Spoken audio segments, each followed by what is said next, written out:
All right. Let's get into this. How's everybody doing tonight? Mobius Y here. Time of recording this Tuesday, April 12th. As you can see, we're back in Stellaris Console Edition tonight. It's good to be jumping back into this again. Let's go ahead and load up our stream game with our hive minds, our Tree of Life stream game. Those of you watching this in the future on YouTube, thank you very much for watching. If you enjoy the video, do give it a thumbs up. Leave a comment down below how you think this playthrough is going. And if you want to stay up to date on my Stellaris Console Edition content, hit that red subscribe button and click the bell icon so you're notified whenever a new video goes public. Don't forget to check out the links provided in the description below. You'll find one for the official Stellaris Discord, where you can become part of the greater Stellaris community. And there's also links to my own personal stuff, such as my Twitch channel, which I streamed this off of, my Twitter feed, and last but not least, my own Discord for fans of my content to freely join. So I hope to see you during one of the live streams or in the Discords. All right, let's get going. Not really 100% clear on what the hell we were doing last time. We were building, saving up to build some megastructures, I do believe. Yeah. We had. Which one were we doing? The Science Nexus or the? Yes, we were doing the Science Nexus. There it is. 2198 days remaining. No problem. Once that's done, we can finally take. Oh no, we already have it. Okay, never mind. Oh, that's right. We repaired the matter decompressor. Yes. Now I remember. Okay. And now since we had the alloys saved up, we are now doing the Science Nexus. Beautiful. Good stuff. Good stuff. Okay. So I'm just making stuff up. All right. I am really friggin' tired tonight. Holy. I was up a little bit too late last night streaming XCOM 2. That was tiring. But yeah, we are good to go. Where is our fleet? Are they upgraded? We should have some ships, some fleets about to reinforce them. Yeah, later on in this very year, and then we will attack the marauders here in the Sithonus Maelstrom, and we should be able to wipe them out. And where are my science ships? I would like them to come on over here and start surveying these systems, eh? Zovod, no, let's check out this guy. This guy's a lot closer. Here in Behirim. So we'll survey those areas. You get a construction ship over there. Satatoni, no, that's too far away, way too far away. Alright, well, this guy's closest, so let's put them right there in the Belvaris Maelstrom. Very good, very nice. Alright, so I'm looking forward to seeing what our next dev diary will be for Stellaris Console Edition later this week. So I will be streaming this again on Friday, April 15th. That is Good Friday, so for me it's a holiday. I'm debating whether I do 2 streams throughout the day. It's highly unlikely though, because I wager a good chunk of the morning I'm going to have to spend several hours uploading Thursday's XCOM 2 stream. Those take a while because they're, 4+ hours. Okay, so we have access to the Dyson Sphere and Matter Decompressor technologies. We don't need those. We're going to instead go with more focusing arrays. We'll get that to grade 10 because that is far more beneficial to us right now. And once we get that up to grade 10, then we can worry about some additional research projects. Do I need the ring worlds? Let's go ahead and grab them so that it's not taking up a slot from our repeatables. Good Friday, that assumes every other Friday is either bad or meh. Indeed. How you doing tonight, MJ Stevens? Thanks for coming by. Hope you are having an okay start to the week. Sorry, I'm not holding my controller right now. Okay, so I see some other ships are coming in to survey these systems. Y'all can bugger right off. They're trying to take my territories. Whose we are being ships are those, anyways? The Killick Cooperative. Okay. Great Rakadon Commonwealth offers association status. No. You can fuck right off with that. Not interested. If I see, I'm worried about accepting the association status because right now our galaxy is divided into two federations, if I recall correctly. We've got the Avarian Imperium, which has been right next to us, and I believe the Maloqui Commonality. Yep, they're part of the Stellar Security Partnership. Then you have the Killa Cooperative, which has been crapping all over the Avarian Imperium. Sort of, actually. Well, maybe not over here, so never mind. The Killa Cooperative, and who else is it? The Great Rakadon Commonwealth are part of the Confederated Star Nations. And that leaves just the Blessed Beer Order independent, but nobody likes them because why is that again? I don't know.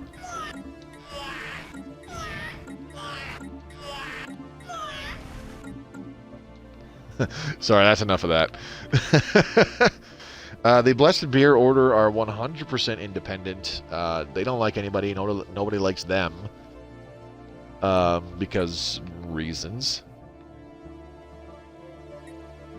But yeah, those two federations have been fighting each other for quite a while, and I don't want to wind up taking sides. Well, I went to jury summons yesterday, and they want me to come back next month for jury selection, so it is going to be fun. Never done jury duty before. I have to admit, I have never been summoned for jury duty. I have a sneaky suspicion that I never will in my lifetime. I don't know why, just a feeling I have. Oh, what the fuck do you think you're doing, pal? A raiding fleet. The Triish Raiders and their raiding fleet. Ah, okay. Never mind, this is a pirate fleet that is in fact returning. Okay. So our murder of Katawa should be back to pseudo full strength, so let's go ahead. This one's going to be the toughest one because there are, if I recall right, there's 3 galleons in this system here. We've got, yep, right there. There's one galleon 1. Number 2 was, actually, there's number 2 right there. And number 3 was up here. There might be more than 3, actually. Nope. There's just the 3, and they're all in the southern portions of the system. So we're kind of warping right in on top of like 2 other fleets and a galleon. So I might want to change this up. Let's go to here first and then attack from that angle. That will work better because then we come in from this side. And hopefully we just wind up attacking or fighting this galleon and this fleet first before this other fleet and galleon number 2 and eventually galleon number 3 gets in there. So there's only 2 fleets and 3 galleons. So hopefully we can take them out before our fleets get overwhelmed. I don't expect our fleet to lose at all or get defeated by any of these forces in here, but I don't want to lose too many of them because I'm trying to save up alloys for some megastructures, not really building up ships just yet. But yeah, we'll make that attack run. Unfortunately, when you select them to move to a system, they move all the way to the star. System survey concluded. Which is too bad. Aw, the enigmatic cache departs. That's too bad. Signs of First League activity available here on Jumla 4. Okay, let's find a science ship that can go there. Zawad. Oh, perfect. We got one right here. Research that project, please. Okay, so Beta Corvi has been fully surveyed, so let's go ahead and build a starbase there right away. And there's another fleet coming in. Is this another raiding fleet? Nope, that's a fleet from the Great Rakadon Commonwealth. Neither did I. This is my first time, so it is like, darn it. Nice.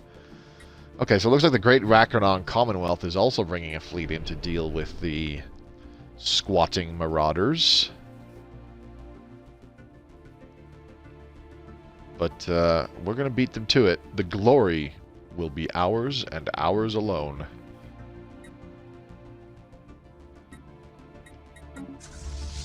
Wait, what? You're supposed to be attacking. What the hell? Come on, get in there. Attack. Attack. The end of the clan freeholders. Ooh. Forces from the Killick Cooperative have destroyed the last of the massive space stations, blah, blah, blah. Okay, Engaging so that's it for the clan. station. We're about to wipe out these other dudes, and I forget their name. Engaging Okay, so hostile the forces. Galleon is the first one that we're going to be engaging, I think. Oh, never mind. It's going to be a decent mix. The smaller fleet plus the Galleon. So hopefully we can take the Galleon out before other fleets really get too close. That fleet got absolutely annihilated. Holy shit. That was quick. Galleon's gone too. Goddamn. Okay. That was much easier than I expected. Okay. So I honestly expected like all of their ships to kind of converge on us once we were in the system, but that's not happening. They're just sitting there. So we'll just let our fleet run around and take out the bad guys. Okay, let's go ahead and do extraction patterns again. What are these little tiny fleet? Oh yeah, that's the little asteroid outpost. Right. Okay, another battle going on. We got a fleet plus Galleon 2. Galleon 3 is closing in. We have lost a few corvettes, and probably a couple destroyers too, but that's not a big deal. System survey concluded. That is a battleship getting absolutely blasted. And Galleon 2 is about to fall, I think. Wow. So some people were at war. There's a big peace being brokered right now, and it's making the game absolutely pause. So clearly there is a lot of crap going on. Let's find out. As soon as you see the timer tick forward in the bottom left there, then you know that stuff has happened. There it goes. Huh? And Galleon 2 is gone. Here comes Galleon 3. We've only lost some cruisers and destroyers. Oh my god, Galleon 3 got eviscerated. Cool. The end of the Treesh Raiders. There we go. We did our job. Let's go ahead and get the science ship in here. And survey that, please. And we need our construction ship to go ahead and build star bases. Let's get both science ships. Have you surveyed in here? Yes, you have. Nice little source of alloys in there. Very interesting. It's only for +2 alloys, but more alloys is more alloys. Let's see. The Great Rakadon Commonwealth has made peace. Oh my god. The Maloqui Commonality have lost a fair chunk. Like, they had all of this up here, if I recall right. All of that. And they got that... They just lost all that. Yikes. Yeah, see, the Avarian Imperium and the Maloqui Commonality have been regularly getting swamped on in all of their wars, which sucks to be them. Alright, murder. Oops, not Light of Creation. Research murder concluded. of Katawa. Need you to go repair somewhere. And then I will, in fact, reinforce you. Not much. 4 ships, that's fine. Alright, what do we get? Focusing arrays, very good. And let's do focusing arrays 9.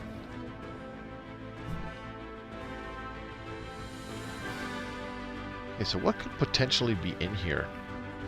Not very much. There's Research concluded. there's a planet over there, but it's probably not going to... Yeah. None of these are going to be habitable, but we could build a habitat in this system.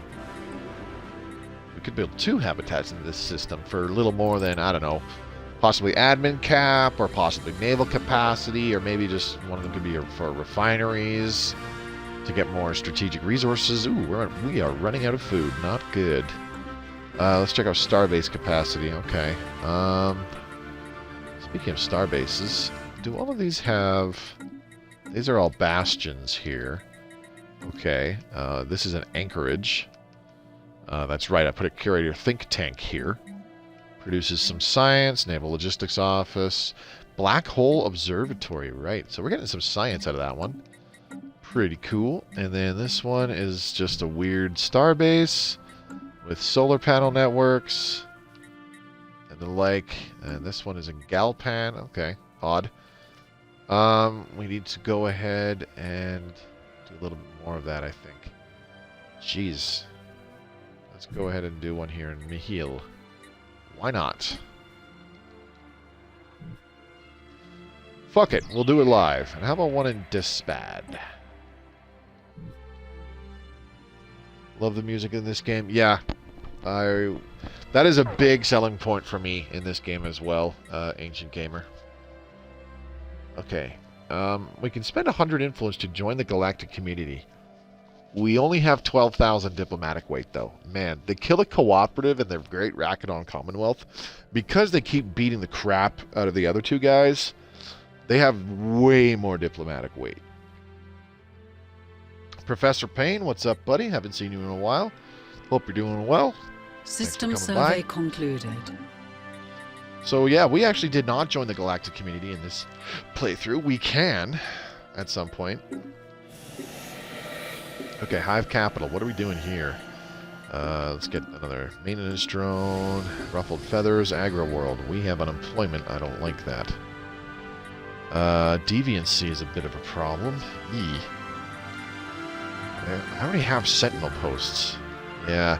At some point with hive minds, you can't do anything about the deviancy. Like, you really can't, because aside from just build more Sentinel posts, like, that's really all you can do. Okay, so you're done there. Go ahead and build a starbase here now, too. Ooh, there's a decent amount of minerals, plus a source of moats in this Sithonis maelstrom. That's cool.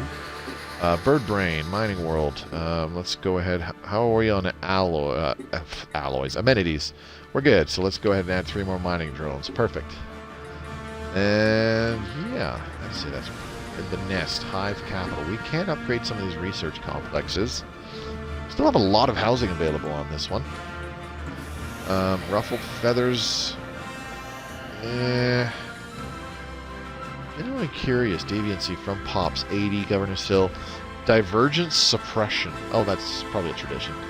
From Pop Jobs minus 20. Hunter.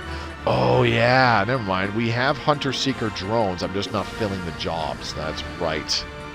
I remember now. Not until I absolutely need to, and I don't need to quite just yet on Ruffled Feathers. So our amenities are fine.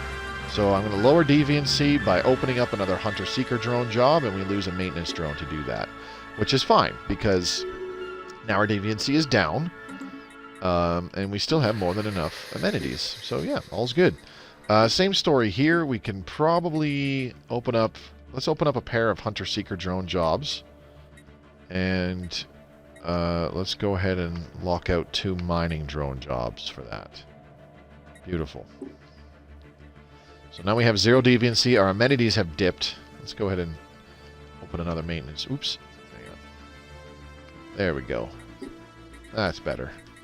Up our amenities a bit. That did increase our stability, which doesn't really amount to very much. Leviathan defeated. Okay. Ambition, Will to Power, Architectural Renaissance, Scientific Revolution, and Omnifarious Acquisition have all expired. So we need to re-up those. We have 93,000 Unity. I don't think that'll be a problem. Will to Power, Omnifarious Acquisition, Architectural Renaissance, Scientific Revolution. We don't have nanites, so never mind. Should we activate the rest of these? Probably. I don't see why not. Desperate Measures, increased ship build speed in a defensive war, so if somebody declares war on us, our ships build twice as fast. Fortress Proclamation increases the speed that our starbases upgrade by a significant portion, and defense platforms, of course. I wasn't planning on building defense platforms, but that's okay. And then a Grand Fleet will increase naval capacity and reduce ship upkeep. And we still have 31,000 Unity, which is plenty. Okay, so yeah, Bird Brain Mining World. Let's take a look at Stuffed Bill, where we have some unemployment. Okay, so we have all the Hunter Seeker drone jobs filled here. Quite a bit of housing still. How are we on? We got plus 5 exotic gases remaining. Yikes, that makes me not happy.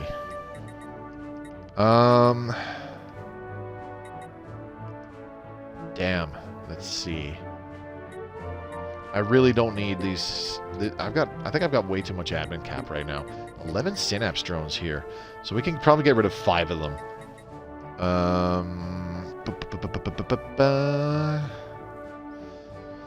Considering that we're getting 25 from this one, yeah. Okay, let's replace this with an exotic gas refinery, and we'll upgrade a few more research complexes, like so. I think that'll work out great. Do we have any trades going on? I want to check that out. Automatic trades. We're selling our dark matter and a lot of minerals each month. I almost said each turn. Okay. We can probably go ahead and buy some alloys in a minute here. Let's sell about 1,000 of those and 500 of those, 25 of those. Is the price for these going down? Yes, it is. Okay. So I'll just let us save up energy for a little while here. Construction completed. I have a big chunk of alloys in one go sometime down the road. Construction completed. All right, cool. Let's go ahead and build some stations. And there we go. Okay, so these 2 star bases should have finished upgrading. Let's start with, I'm just going to slap a hydroponics bay on both of them. Like right now. There we go. And then we'll upgrade. The question is, what did I put on the starbase that was not in a black hole system? Hydroponics bay, resource silo, and command center. Right. Okay.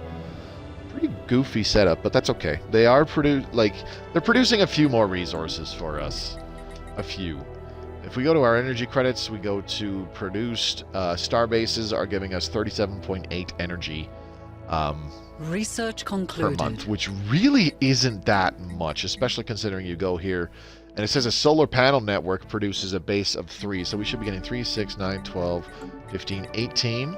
Oh, okay, never mind, my math was way off. I was thinking we should be getting like 30 from a single star base. 3 times 6 is totally 30, yeah. Moby, good at math. Yeah, whatever. Good job. Learn to count, Moby. Guy. But anyways, yeah, bottom line, so 18 for each of these star bases, we are getting 3 food and 18 energy, which is kind of decent. So we have a total of 9 food coming from star bases right now. Where the hell is this? That means we have another hydroponics farm somewhere. Where the hell is that? How is it we're producing 9? That is really weird. Okay. Focusing arrays 10 coming right up. Learn to count. Why I am not even a noble. Yeah, no kidding. I don't need to know how to count. Let's open up another hunter-seeker drone job for this unemployed drone. Bird brain. So yeah, we've got an update on the horizon. It's going to be very interesting to see what version we actually wind up jumping to. I'm genuinely curious. And I look forward to it. I'll have to work on some more guides to kind of help people make sense of it. Not just for new players to make sense of what's going on, of how to play the game, but also for older players to understand the new changes as well. That's a given. But yeah, this game is ever-changing, and we can expect that to continue for us in Console Edition as well, because as new stuff keeps coming to the PC version, we can expect to sometime down the road see that come to the console version. Sometime down the road. I've got a feeling that they're not going to announce... I don't think until we actually hear more about Overlord and they release official news about what the next expansion pass is going to be, Expansion Pass 5 with Nemesis, Aquatics, and Overlord. I don't think we're going to hear about any of that. Or sorry, I don't think we're going to hear about like a date for our next update until we actually get Overlord, and Overlord comes out for PC. Well, not comes out for PC. When does Overlord might be, April, May, because they are talking about it, and they don't talk about a DLC and then, you got to wait 6 months. They usually start talking about their new DLC like weeks before it comes out. So I got a feeling we're going to see Overlord for PC like either in April or May, and by the time that comes out, we'll be able to know what all the details of it are, like what it brings to the game and all that, what changes it makes, and at that point I think that is when we will hear about Expansion Pass 5 for Console Edition. Sorry, thinking out loud, I'm trying to deal with, I just realized it's like, fuck, I need to upgrade these mining habitats. Okay, I need 2 more. Okay. Doing habitats for a hive mind is a little trickier because your what's it called? Your resource districts produce more jobs than housing, as opposed to a regular organic empire where your resource districts produce the same amount of jobs as they do housing. 1, 2, 3. Let's lock up maintenance drones. Definitely need to start upgrading some of these habitats. We have a lot of alloys. Well, not really a lot, but we have a decent amount. We should be able to buy a fair chunk here. Yep, 37,000. Boom, there we go. Another 2,500, so that's enough to get some refinery, some habitats upgraded. Let's upgrade that one. Miner Station, we can't upgrade it yet until we get those districts built. Fortress Habitat A.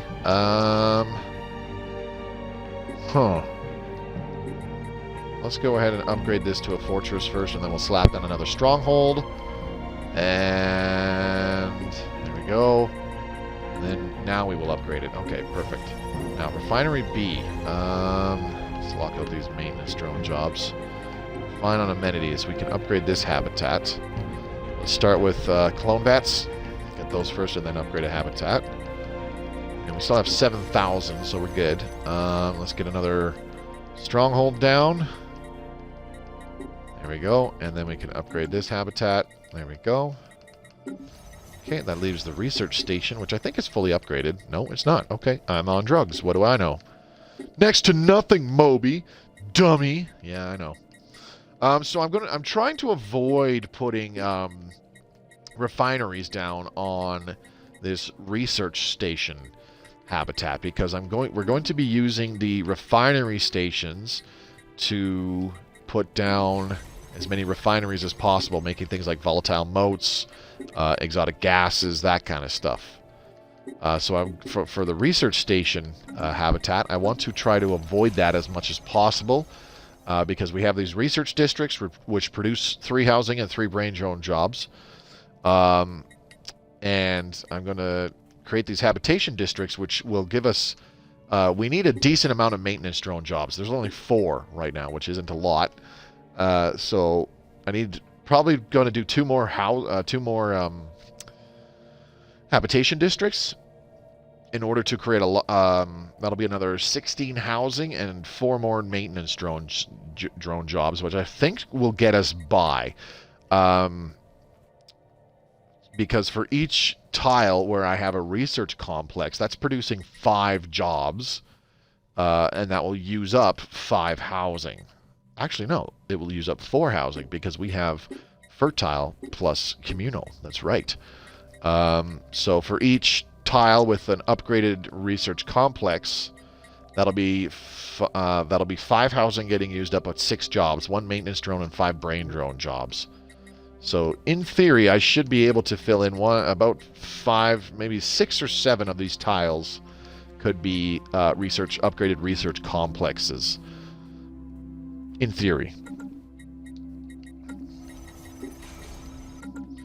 Now, I just said we have fertile plus communal. I'm wondering if that is correct. Skymind. Yes, we do. Research so yeah, we have concluded. 20% reduction on pop housing usage, which is quite nice. So for every 5 pops, that should be, we're only using 4 housing. What the hell do I want to do here? Let's do extraction patterns. Sure. We can still grab an ascension perk. I'm just going to wait and see what happens first. This is only like chapter 5 of this playthrough, I think. It might be chapter 7. I'm pretty sure it's only 5, though. I'm hoping we get far enough in. If I resist the urge to pause and just let the game keep going, we should be able to see an endgame crisis, probably by like chaps, I want to say, which would be quite nice. Okay, so let's see. Those star bases, they are still... Research concluded. Okay, still being upgraded. Let's see. Transgenic crops, we definitely need a little bit of that. Where is our agri world? This one, ruffled feathers. All 52 food jobs are filled. That's not a good sign. Okay. Do I want to get rid of this thing and slap down another hydroponics farm? Use a lot of gases by a little tiny, and it'll only create more agri-drones. So I don't know. That's a really iffy one. Let's go ahead and upgrade these again from a star hold to a star fortress. Okay. The nest. Look at that. Lots and lots of brain drone jobs. I love it. I do like me some brain drones. Oh, yeah. Research concluded. Damn. Let's just open up this maintenance drone thingy. We've got a lot of housing left on that world, though. Focusing arrays 10. Done. Okay, let's go ahead and we'll do the Dyson sphere first because we don't really need another matter decompressor. It'll be nice to get, but we don't need it. Okay, yeah, I'm going to replace this. So this will be hydroponics farm. We'll get 2 more maintenance drones out of it, but we'll also probably get a hunter-seeker drone out of it because I have to move all 5 Synapse drones into other open jobs. But I do believe this will give us a decent amount of food. It says 12 on the building, but each agri-drone is giving us 17.5 food. So, yeah. We'll get way more than 12 food, but that to be fair, that's just the base production. So yeah. Let's see, what are you doing here? Absolutely nothing.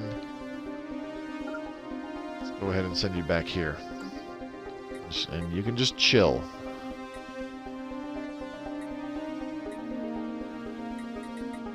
We should probably upgrade our Bastion star bases. We're kind of on good terms with everybody, though, so I don't think that'll be necessary. How much to upgrade? Starhold 260. Yeah, let's do it. That's barely that's like 1,000 and a bit just to upgrade those. So we're gonna do it.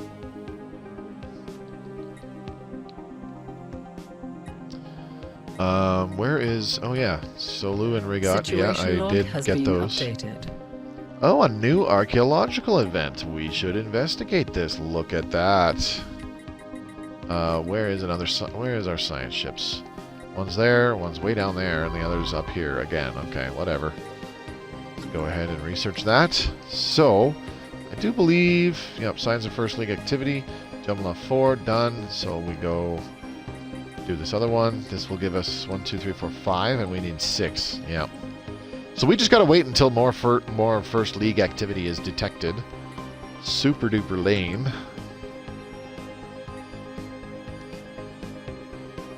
We're not even gonna get our precursor homeworld until, like, I don't care about it anymore. But it will be pretty cool because we'll get a relic world out of it that we can colonize. That's always nice. Not that we're hurting for science, I might mention. Okay, so yeah, we have 4 drones currently unemployed. Let's open up this hunter-seeker drone, and then the rest can be maintenance drones. There we go. So our food is back in the green by 0.99. Beautiful. Let's find another starbase to upgrade for no real reason, other than have it producing some stuff for us. By stuff, I mean resources. A little bit of energy credits in my life. Add a little hydroponics bay in the sky. I don't know how to make up the rest of the lyrics. All I remember is how the song goes. Okay, Dyson sphere done. Do the matter decompressor so that we can get rid of it. That's an 8-month research project, easy peasy. Okay, looking good. Do really want to improve our alloys though. Let's see. Let's go to the market. Let's increase our automatic trades of our minerals by another 150. Put it up to 3,000. There we go. Confirm. And what else? What else are we producing? Ooh, damn, we have a lot of moats. But then again, I prepped doing all those moats because I knew that we were going to make a lot of strongholds on our stations. So, yeah. Let's go ahead and add a new monthly trade where we buy some additional alloys. How many can we get away with? Probably not many. I want to only be buying like 400, maybe 500 energy credits worth. Right about there. So an additional 30. That's nothing. Research concluded. Fuck it. We'll do it anyways. That's kind of tanking our energy credits production, which is not a big deal, not a problem. Extraction patterns. Okay, let's go ahead and get Synapse Interceptors 5.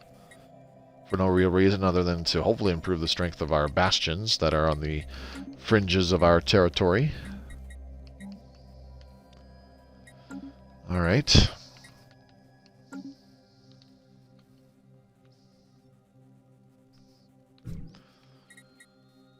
I should... Construction Aw, damn it. completed. That's the source of moats is a friggin' asteroid. That sucks. Is there anything coming from those planets? No. There were two very, very, very tiny planets in this system. That's too bad. Okay, Joldaroon Station. Go ahead and upgrade to a Starhold. Actually, build your hydroponics bay first. Like so. Thank you. Alright.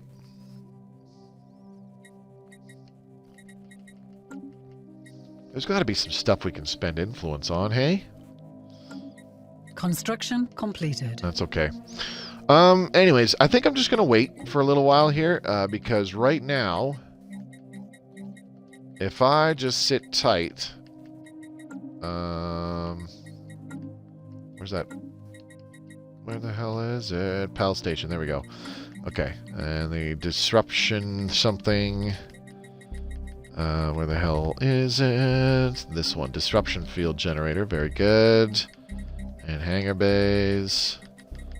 And a disruption field generator. And hangar bays. There they are. Okay.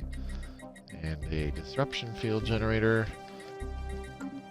So these things were not rated terribly high. Now that we've upgraded them, their power has jumped up by like another 4,000.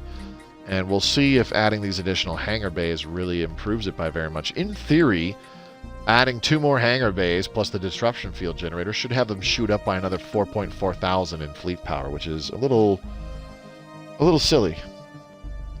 Balrogs, what's up, buddy? Hope you're doing well. Thanks for coming by tonight, buddy. Good to see you. Emperor Badger, what's up, buddy? Glad to see you're alive.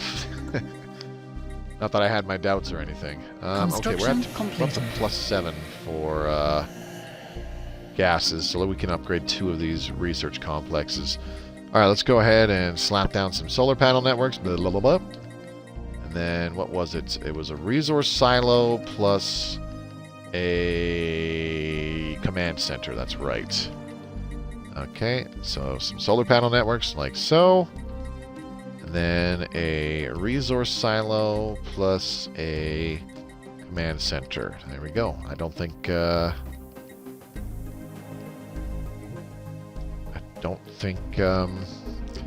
we could do a nebula refinery because we have none of our territories in a nebula. Research concluded. Yeah, I'm pretty sure nothing else was really feasible. I think the starbase in the Sithonus Maelstrom, I'll upgrade that and have it producing resources. I'll give it a black hole observatory instead of a command center. Let's go ahead and start doing shield harmonics. Okay, so Sithonus Maelstrom. I have been dumping a lot of alloys What the hell am I going to make this, though? Black Hole Observatory. I can't do a Curator Think Tank. So, what was that? That was an anchorage, wasn't it? Black Hole Observatory, Curator Think Tank. I can't put that down on here. And I can't do solar panel thingies in this system because it's a black hole system. So, I'll probably turn this into an anchorage as well. I'll give it... I won't upgrade it to a Citadel because I'm just going to give it the Hydroponics Bay, the Black Hole Observatory, and the Naval Logistics Office. And that's all it'll be doing, is producing some naval capacity for us, a little bit more food, and a bunch more physics research. So, work day from hell today. Looking forward to gaming tonight. Sounds good, buddy. Well, I appreciate you popping by the stream after such a crappy day. Hopefully I can brighten it up for the ending here. I mean, probably not as much as like a hot chick probably could, but you know, A for effort, right?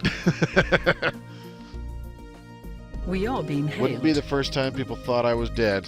Well, these days people think that of everybody when when they don't hear about a famous person for more than, like, you know, 2 years.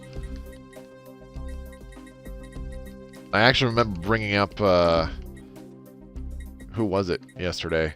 I dropped Eminem, and I was like, well, I mean, I forget what we were talking about, but I brought up Eminem, and I was like, well, I mean, that's not much different from Eminem.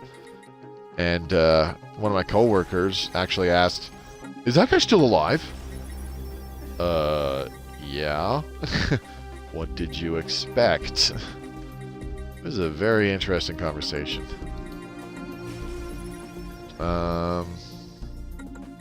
What am I putting on these refinery stations?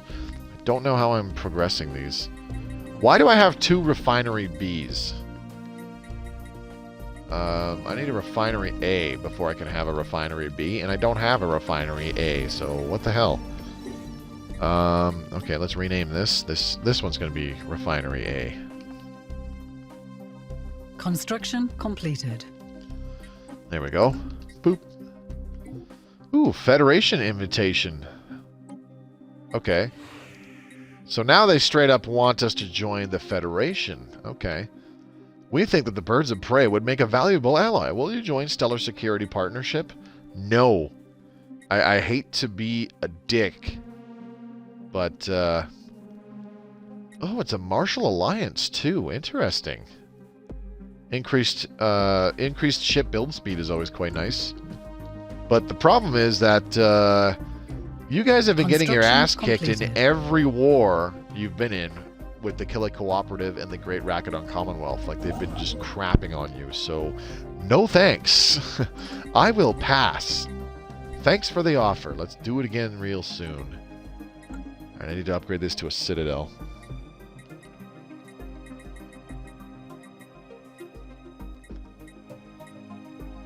I also need more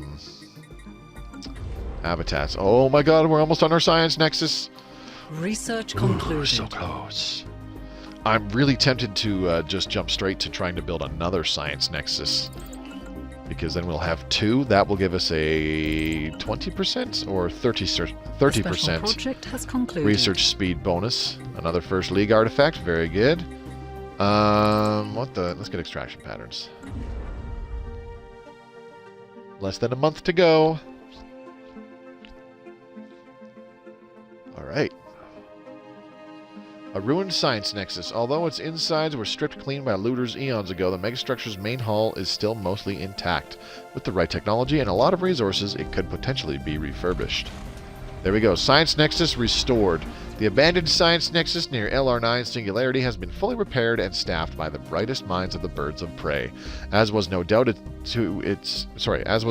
original purpose, the megastructure will now be put to use in answering the scientific questions of our time. Excellent. Beautiful. So let's go ahead and take a sweet, sweet look at that. Yeah, baby. Look at that sexy sheen. I love how the starlight reflects across your surface, baby. Looking good. I do love me a science nexus.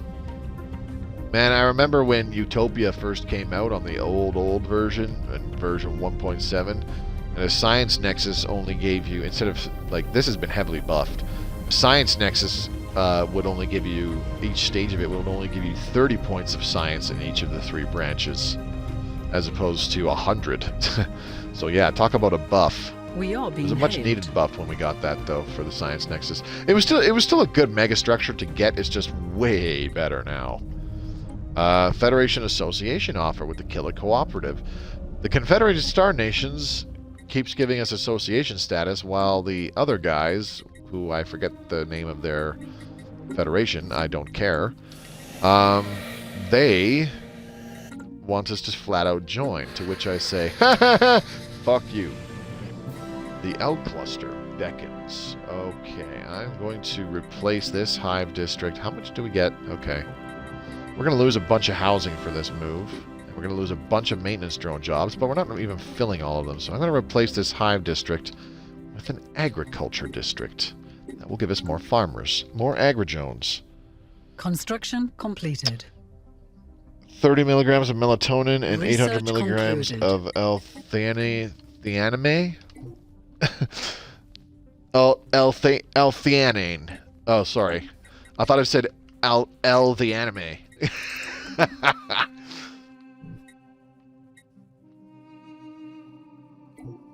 That'd be an amazing drug.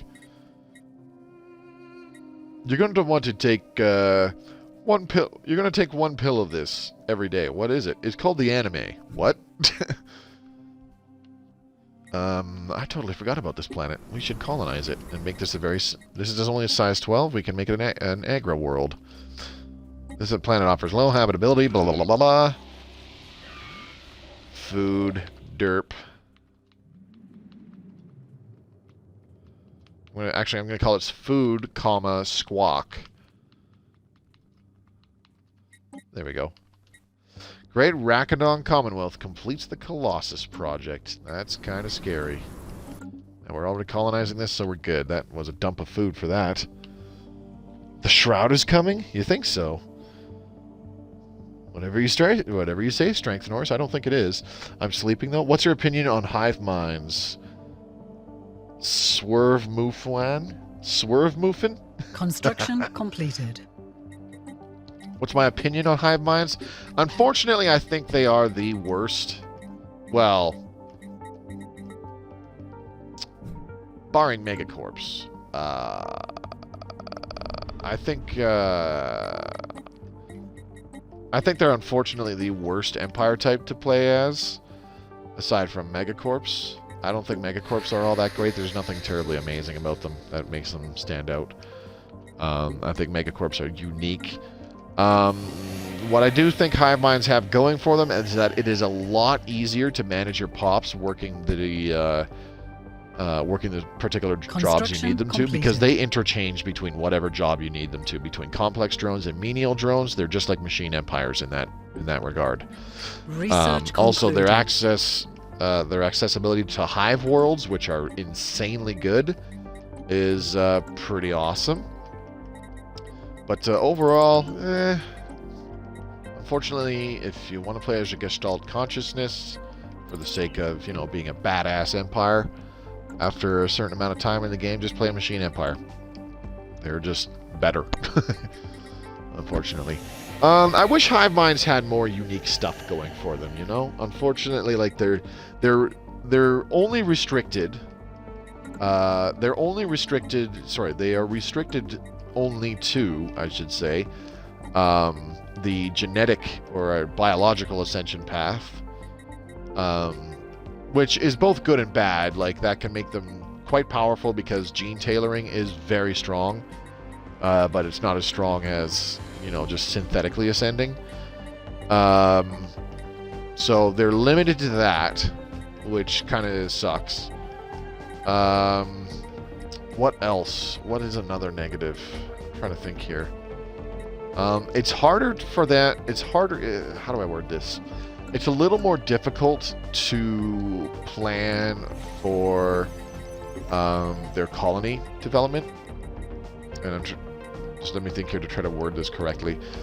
because of the kind of offsetting between, like, for example, these reactor districts on your habitats. They give you 3 housing, but they give you 4 jobs. Only hive minds really have that problem, where you have districts for both planets and habitats. You have districts that provide more jobs than housing. It's the same thing here. Even on these hive worlds, I've got generator district gives you 3 jobs, but only 2 housing. Same with mining drone jobs, 3 jobs, only 2 housing. That is kind of offset on a hive on a hive world, because a hive district gives you 15 housing for only 7 jobs. So there's a lot of extra housing from that, but it does make it a lot more difficult trying to plan for how you are going to develop your habitats and your planets for, like, end game, to the point where, you know, you have it 100% filled, you have no more housing, and every single pop living on that planet is working a job.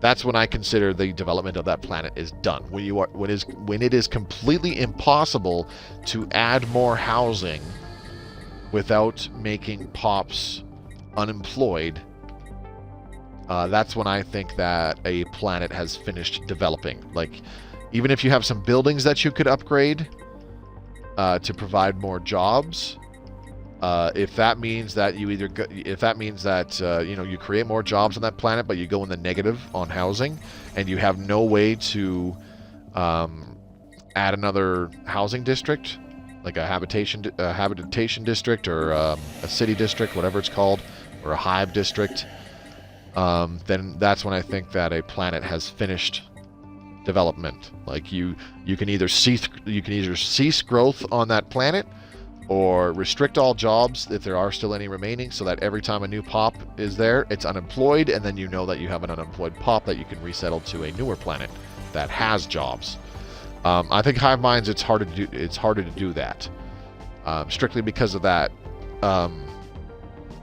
Like I said, that off balance between the housing and the drones being produced from the various districts.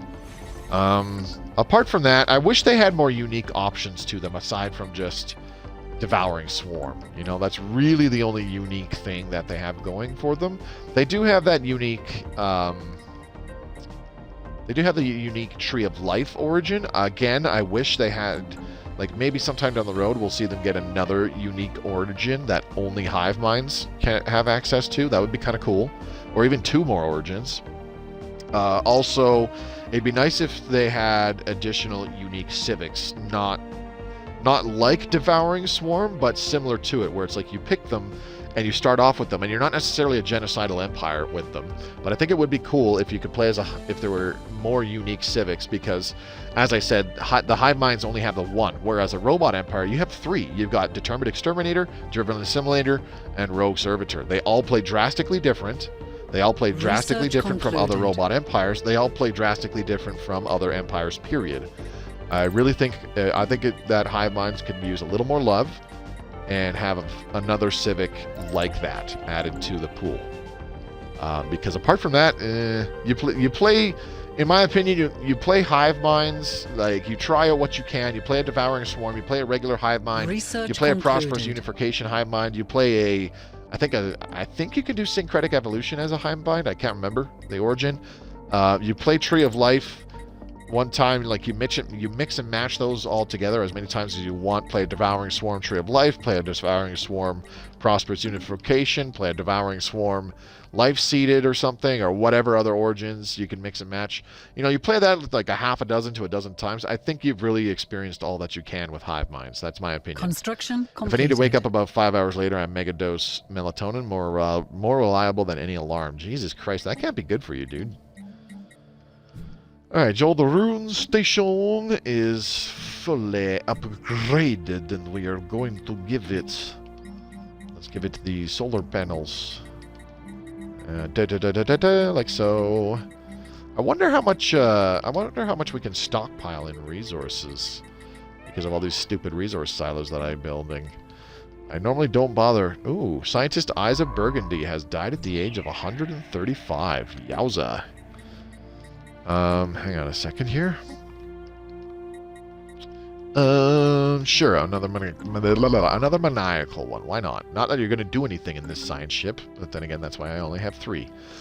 So every 4 months, we are getting 1,000 alloys. So in a year, we have an additional 3,000 alloys stockpiled. So in about another year of in-game time, so 2318, sometime in 2318, we'll have enough alloys. Actually, I'm sorry, I need to build the goddamn... I'm an idiot. Is in the Sithonus Maelstrom. Let's go ahead and build another Science Nexus. I'm thinking I need to save up 15,000 alloys for the next section of a Science Nexus that I'm not building. And just now I realized, wait, you still have to do the construction site, idiot. Oh yeah. Duh. Let's go ahead and build it over here, why don't we? In Beta Corvi, why not? Construction completed. Beautiful. Overlord DLC, Shroud Origin, a few others. Xbox might get it in like a year. I wager we'll see the...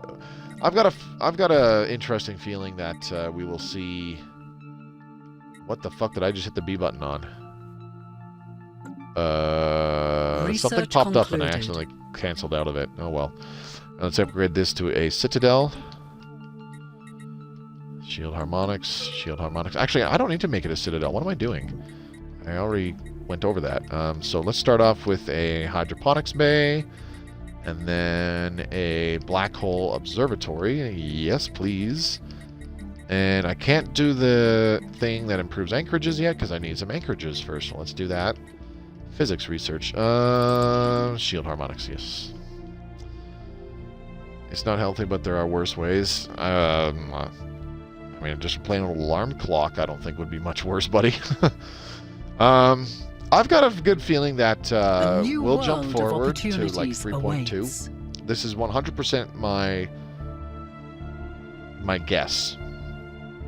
I've got a good feeling that we're going to be jumping to 3.2 with the next update, which really lays the groundwork for bringing us up to 3.3, and will probably make it easier to jump to 3.4 from that point, because that big leap to 3.2 lays the groundwork for a lot of the major changes that will be coming with future updates, namely the Unity rework, you know? Research which concluded.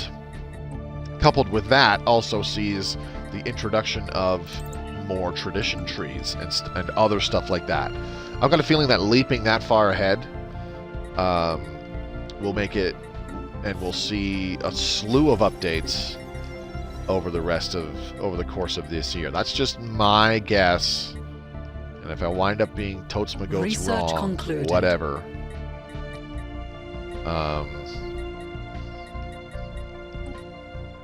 If I'm wrong, I'm wrong. It's all good. Like I said, that's just my guess. I don't know if that's actually what's going to happen. It's all up in the air, and it's all guesswork for us for now. Let's go ahead and start doing some army bonuses, shall we? Starting with aggressive conditioning. Absolutely. It's a 4-month research project. Holy shit, that Science Nexus really amped up our science output, like, immediately. This is going to be crazy, though, because if you look... plus 15% research speed from one Science Nexus, so we're going to finish another one. We'll have plus 30% to research speed. So for every 100 points of science we are getting produced from whatever, we're actually getting 130. Like, that's going to be pretty awesome. I like it. I like it a lot. Busy commanding alien ship. Yeah, well, not anymore. Where is it? Alien ship, there you are. I do not need you. Is there anything special? Whoa! That's a cool looking... I've never actually investigated this thing closely. That is a very cool... I really like that unique ship design. That's cool. Why don't we see more shit like that? That'd be amazing. Okay, I like that, so I'm going to put another scientist in it.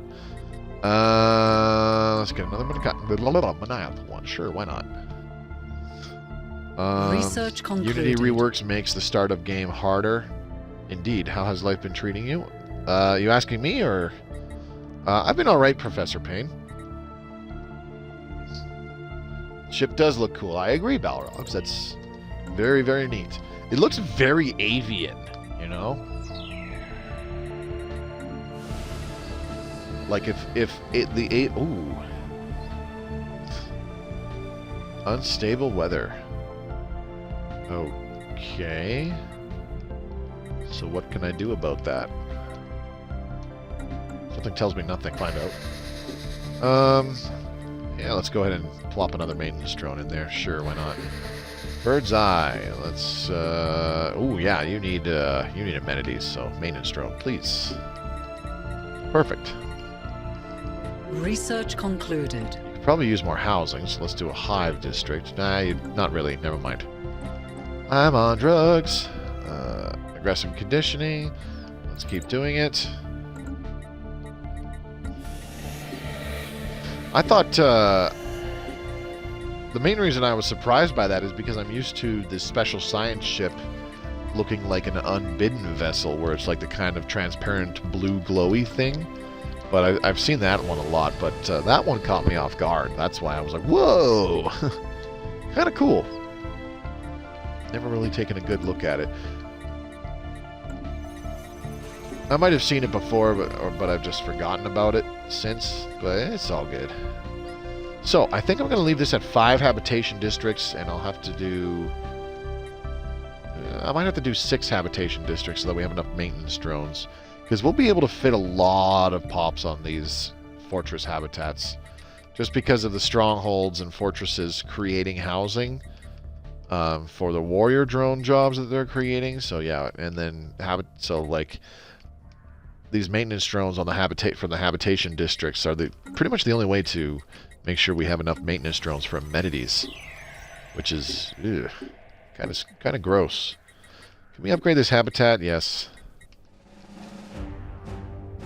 Okay, so we should see in only about 2 years we should see that we have enough alloys for the first section of the Science Nexus. I think that's going to be awesome. We're going to absolutely leapfrog ahead in power, I think, like diplomatic weight and the like, because we're going to do a crap ton of ship repeatables, and we're going to try to get our alloys up there as we keep going here in order to actually build ships and the like. Speaking of building ships, 48,000, huh? Okay. So, sell about 1,000 of those. Oh, no. Fuck, I didn't mean to sell that many. Oops. It's okay. Sell those. 47,000 still, so let's go. 1, 2. Research concluded. Bam. There we go. Okay, never mind. Even less time than I thought. Shield harmonics. Okay, and let's do it again. Aggressive conditioning. Keep doing that. How much can we stockpile? 78,000 energy, 43,000 minerals, and everything else because of all these bloody resource silos that we have. That's that's a little silly. Research concluded.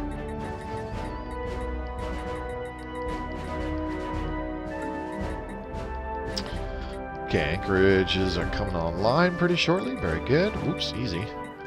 Extraction patterns. Let's get it again. Sure, why not? I'm really amping up our production of minerals, and I'm not even trying to. So let's add another 300 to the automatic monthly trade.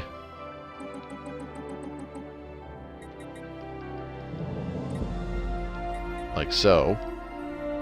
Why did our energy suddenly tank? That is awkward. Okay, so the construction is done in these stations. Very good. Those star bases are done. I like it. And then this one, once we get our first anchorage, I will be able to build the Naval Logistics Office, which will give us some additional naval capacity per anchorage.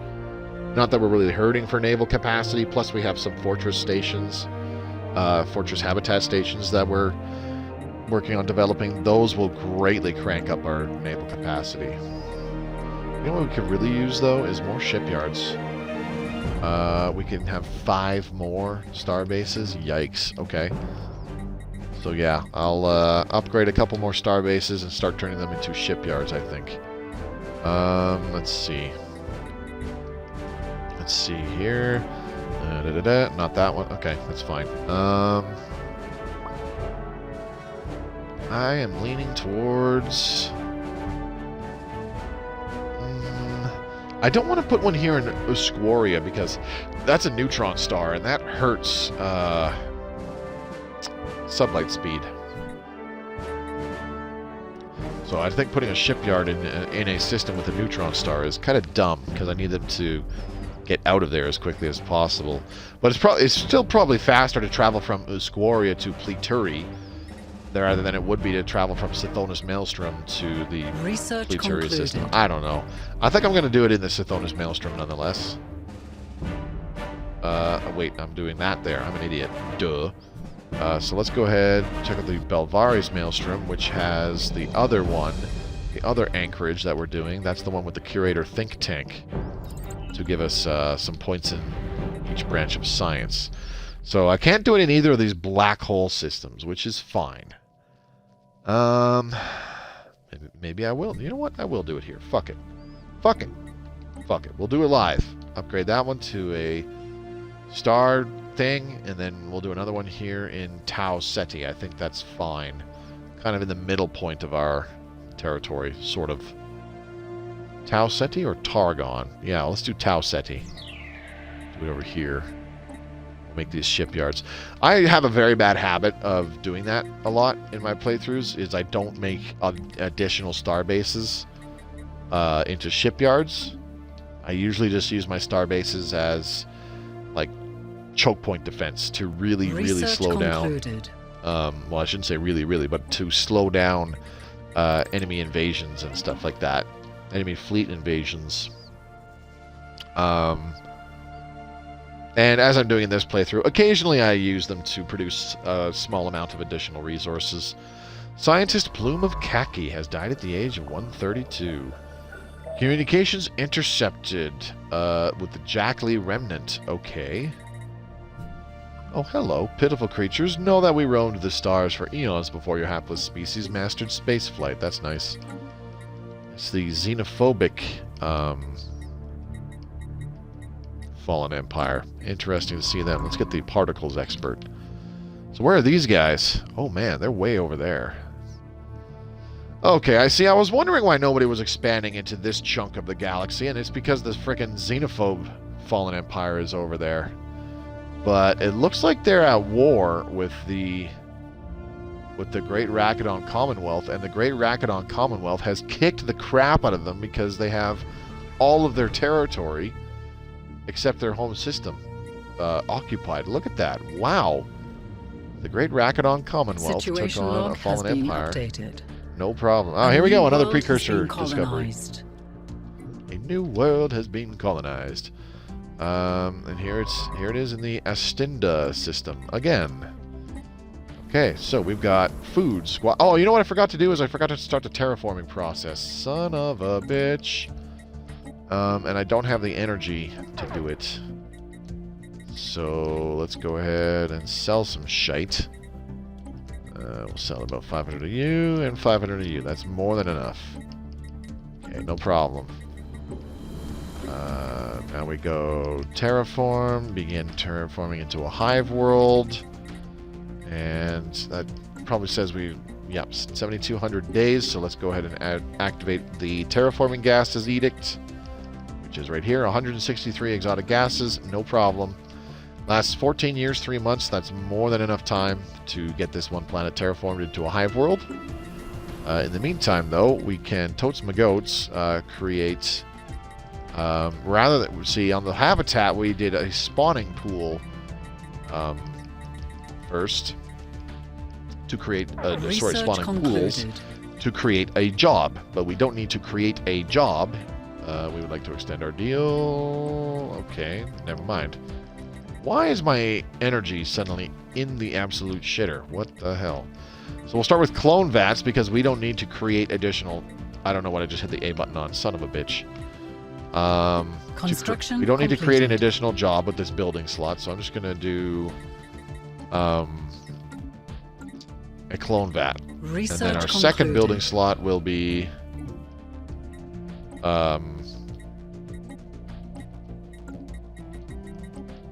spawning pools. I almost forgot what I was talking about. I am very happily unemployed, sort of. I live on a farm and I'm starting to make enough money to do what I want instead of working for corporate America. That is the dream, ain't it? Love this music, yeah. The music in this entire game, Balrog's huge selling point for me. I've actually made... I've got a couple playlists... I've got a couple playlists on my phone. Did we... Oh, shit, we finished the Science Nexus site already. Holy shit. Cool. I've got a couple playlists on my phone for things like board games and stuff, and all of them incorporate... Well, I shouldn't say all of them, but the ones that I use most often incorporate some of Stellaris' music, because it's really good background music for when you're playing, like, space-themed games. It's fucking, like, perfect.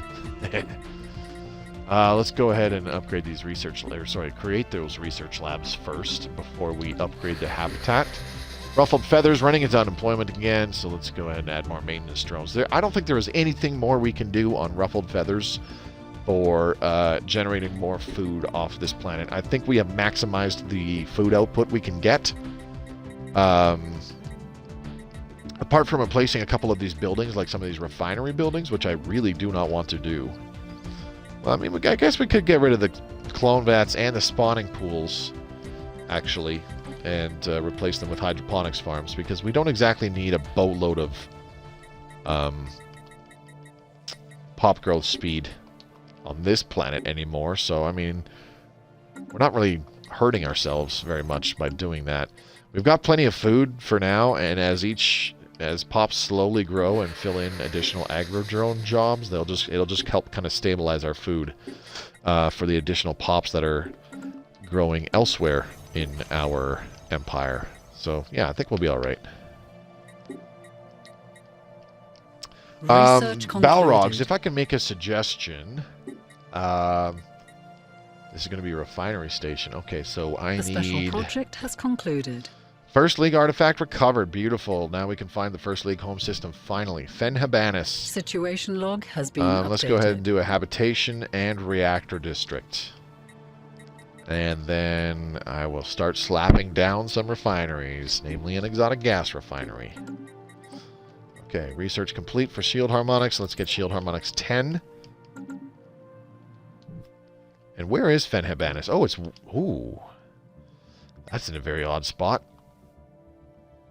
Very odd spot. But hey, at least it's kind of making a little shortcut between this portion. Like, until Fenhabanis cropped up just now, like it did, our ships had to go from Zelwad over to Suder and through this little chunk of territory and dipsy doodle down through here to get to this wormhole in Jumia. Now that's not going to be the case. They're just going to, from here, it's 1, 2, 3 jumps. Through quote-unquote hostile territory, sure, but you get what I'm saying. Let's survey that, and then we need the construction ship that is also in Estinda to zip over there, because you are going to build a starbase. I want Fenhabanis. Anyways, Balrogs. I have a suggestion. If you like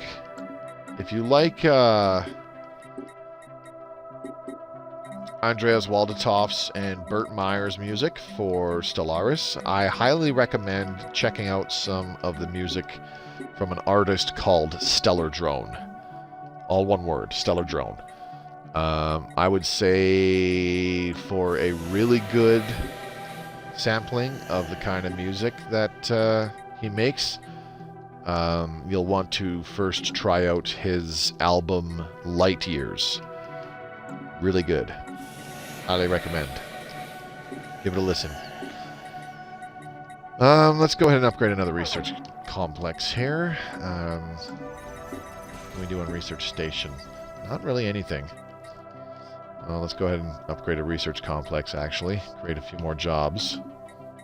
And Bird Brain. Research concluded. Start upgrading a couple of these to alloy nano plants. Let's do 2 of them right now. I'm not exactly hurting for minerals or anything like that. Aggressive conditioning, cool. Let's get aggressive conditioning 6. Synapse interceptors, which I don't really care for. Literally doing nothing but powering, but hopefully strengthening our bastions, which it is a teeny tiny bit. They've gone up from 12.8 to 13.7k over the last couple copies of Synapse interceptors.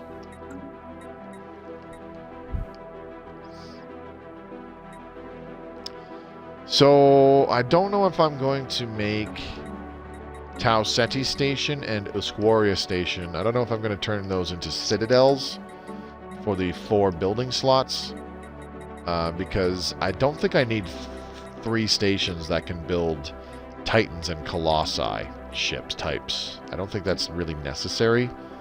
I don't know. Construction completed. Okay, so let's go ahead and upgrade that one and upgrade that one again. There we go. Alright. Holy shit, it's been over an hour already. Here I am, just busy playing the... Fuck, I forgot what a time sink this game can be. You're just building up your empire, you know, exploring the galaxy, conquering filthy Xeno scum. Next thing you know, you turn around, holy fuck! It's 2 o'clock in the morning. I will admit, though, that is one of the things I love about this game. Refinery Station, there we go. So, by assigning this instead of just a plain old habitat, which... Oh, God damn it. Let's leave that anomaly alone. The habitat thing does absolutely nothing. Let's make it a refinery station. That gives us refinery, chemical plant, and crystal plant build speeds of plus 25%, and the upkeep of those jobs that it creates, which is refiner, translucer, and chemist, is reduced by 20%. So the reason why that's pretty important, this is a generator station for whatever reason, is because at an exotic gas refinery or any other refinery, as I've been calling them. So, exotic gas refinery, chemical plant, or synthetic crystal plant. Normally, the job base upkeep is 10 minerals per month to be able to produce like 2 or 3, maybe close to 4 of that rare / strategic resource. But by reducing the upkeep by 20%, that drops the upkeep from 10 minerals to only 8. So it doesn't sound like a lot, but it pays off in dividends down the road. Okay, fortress. Let's do a reactor and a habitation district. Yes, I have experienced big time warp in this game. Big time warp. I gotcha.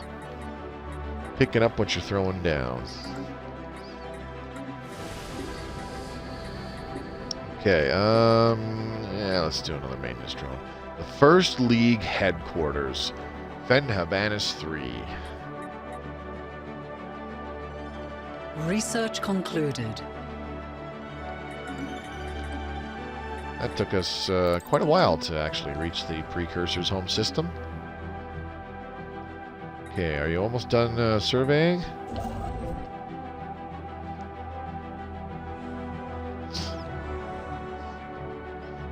I was talking to one of my buddies at work, one of our drivers, and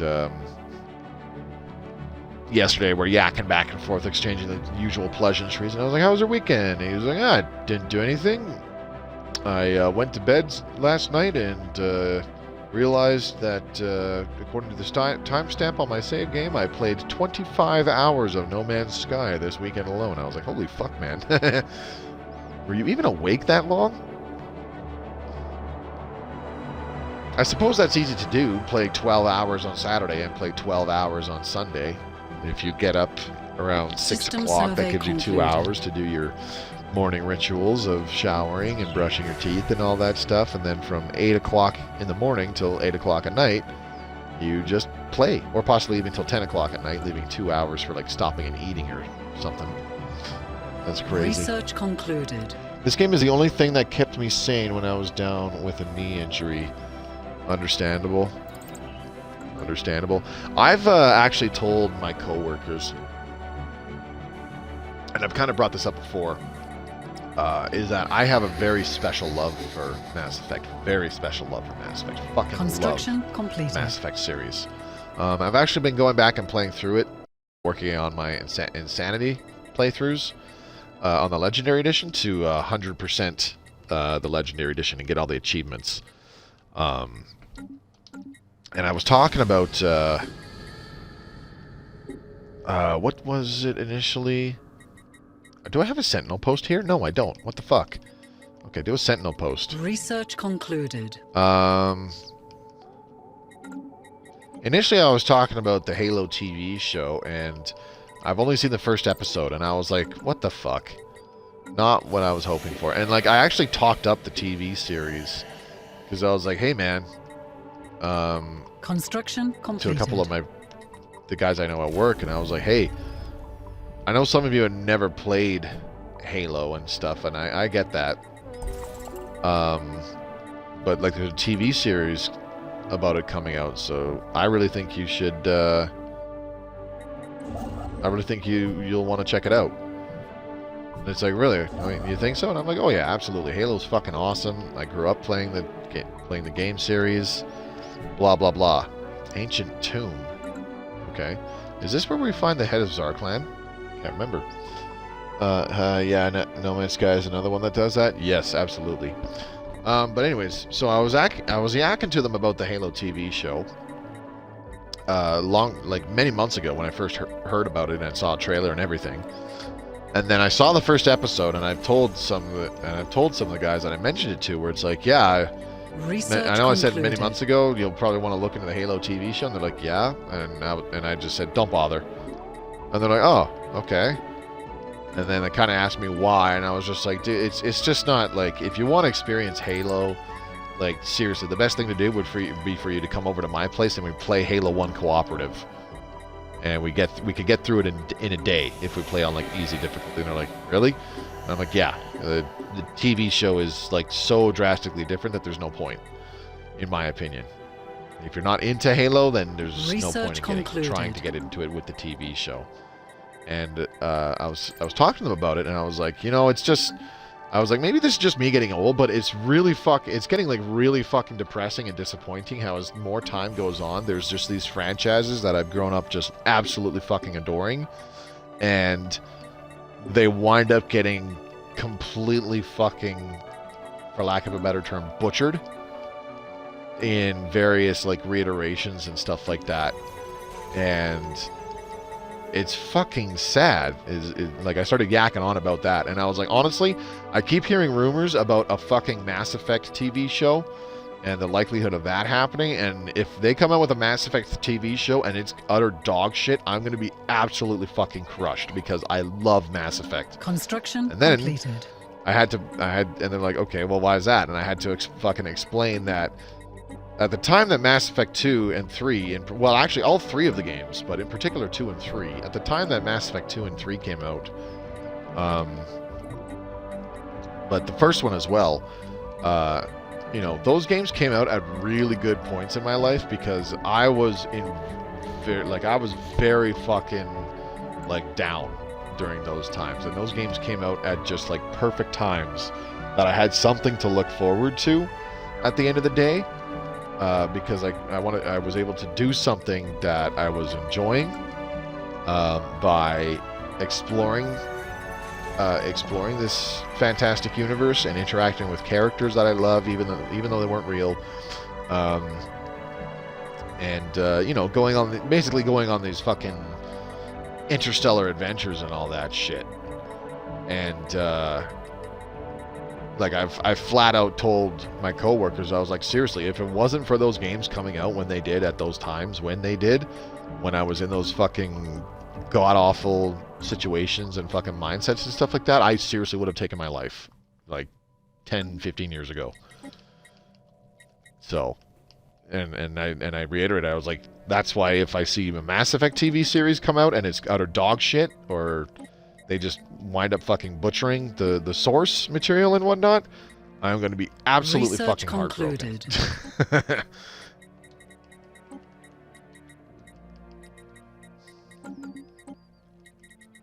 Synapse interceptors done again. Okay, let's go ahead and pick up extraction patterns.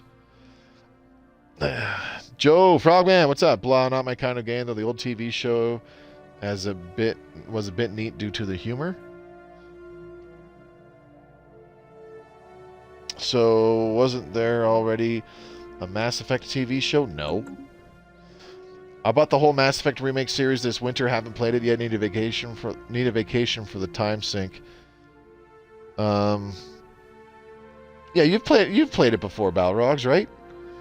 Elden Ring is my rainy day game at the moment. I have heard nothing but good things about Elden Ring. Unfortunately, it's one of From Software's fucking Souls-likes or Dark Souls-esque games, and I don't know if you've seen my playthrough of Dark Souls, but yeah, it's a good fucking game. It is just not for me.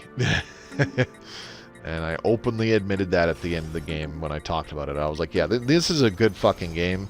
There's aspects of it that I like. There's a lot of shit about it I don't like. It is just not for me. And despite a lot of my fucking viewers going, man, you gotta play the other Dark Souls. They get even easier and stuff, so it won't be as rage-inducing, blah, blah, blah, blah. I was like, I don't fucking care. This is kind of a cool game, and the fucking triumphs that I experienced were pretty sweet, but Jesus Christ, this game's a pain in the ass. And I don't want to fucking deal with that shit anymore.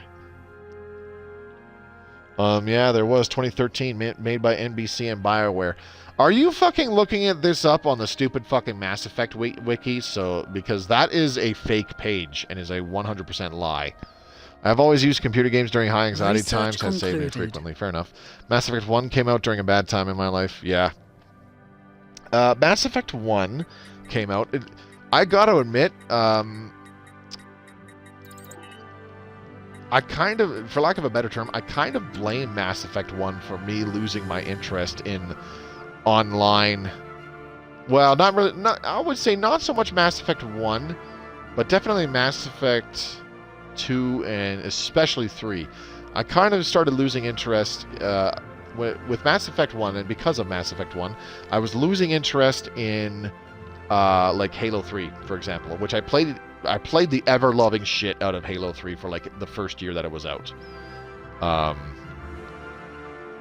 played a lot of Halo 2 when I got my first Xbox 360 in 2006. Okay, admin cap's a problem now, so I think once we finish aggressive conditioning 10, we'll start boosting our admin cap. Construction completed. Good to know. Yeah, see, I knew, I fucking knew that's what you were looking at, dude. That page is a fake, 100% fake. You can, if you actually check the comments on that page, the people are calling out the guy who created the page. Look, this is creative, but it's other dog shit, and you should probably preface this by saying that it's fake. Seriously, if there was a Mass Effect TV show, Joe, I would have known about it.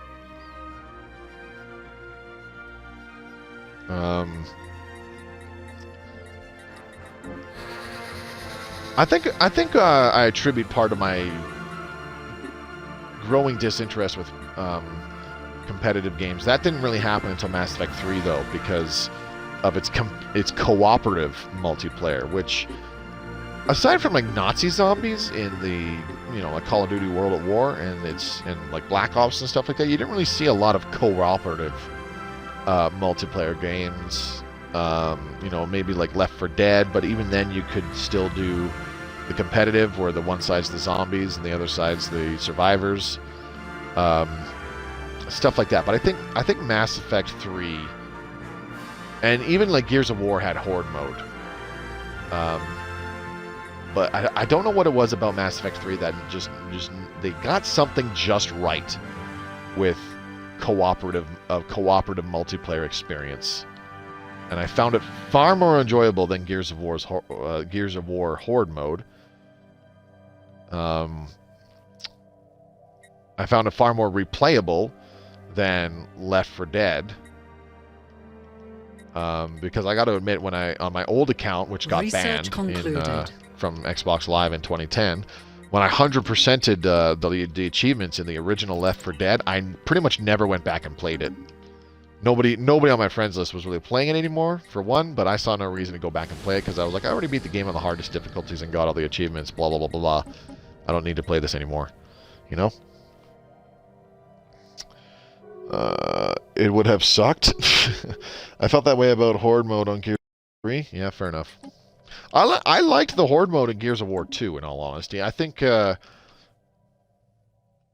I started to dislike it in Gears of War 3 though, because I think the whole fucking building up fortifications and stuff, that's when it started to get, in the phrase that I so commonly use against you, Joe, I think that's where it started to get unnecessarily overcomplicated.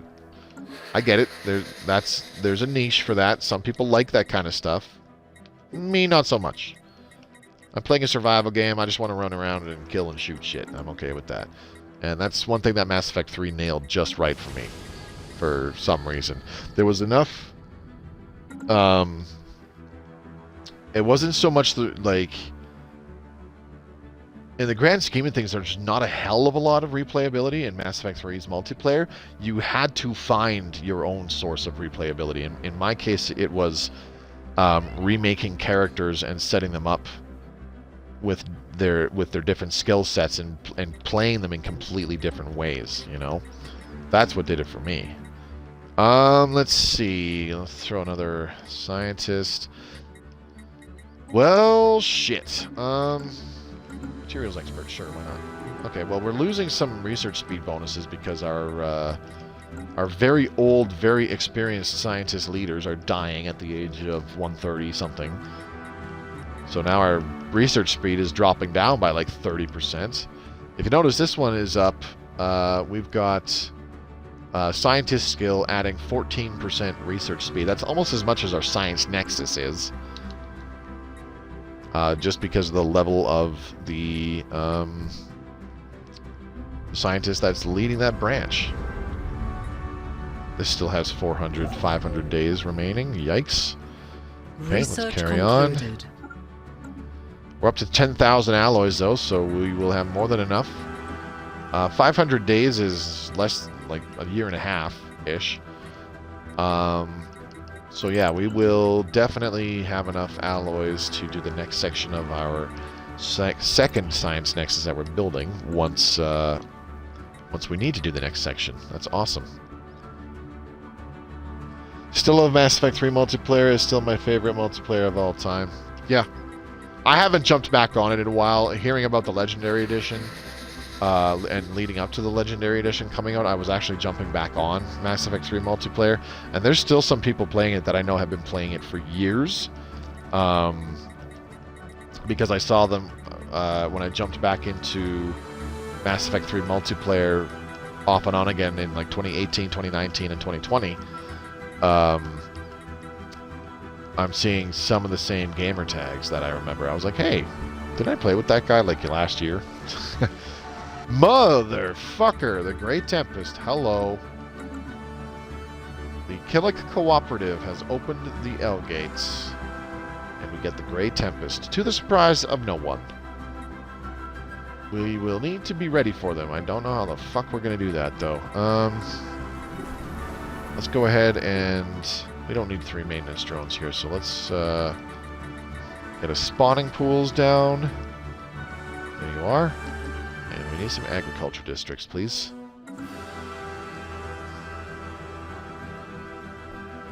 I will say this right now.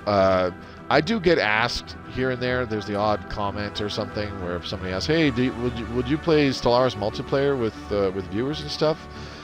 And I haven't really touched Stellaris multiplayer since we updated to 2.2, and that was like 2 years ago. And the Stellaris multiplayer became very unstable or Console Edition, I should say. Research concluded. And it became quite unstable in my opinion, so it was more of a pain in the ass to try it out. But if there was anybody who watches my stuff and you have Mass Effect 3 and you've played the multiplayer, or even if you haven't played it but you have a copy of Mass Effect 3 for Xbox, and even actually, no, I do have it for PlayStation, but that would mean I'd have to get out my old PlayStation 3 again, for fuck's sake. But yeah, if some of you are watching this and you have Mass Effect 3 and you would like to jump on Mass Effect 3 multiplayer, I will fucking play that with you in a heartbeat, no problem. Be more than happy to.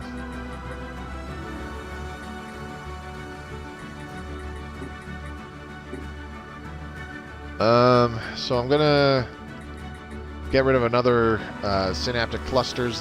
We will lose some synapse drone jobs. Now, unfortunately, the other problem with getting rid of synapse drone jobs is I'm actually kind of kneecapping our Unity production a little bit. But this is why I'm going to start doing the admin cap research bonus research projects in society research here. Once we finish aggressive conditioning 10, I'll start doing the admin cap one, which is administrative efficiency. Each copy gives us plus 15 admin cap, and we should be back in the green after doing that 3 or 4 times, depending on how quickly our sprawl goes up. It's going up decently fast. Partially because we have 16 planets that we're still kind of upgrading and shit. Okay, let's get this science ship. You're only a level 2 scientist. I don't care. Get going on that anomaly. This science ship does not have a scientist at all, so that's awesome. Spark of Genius, dope.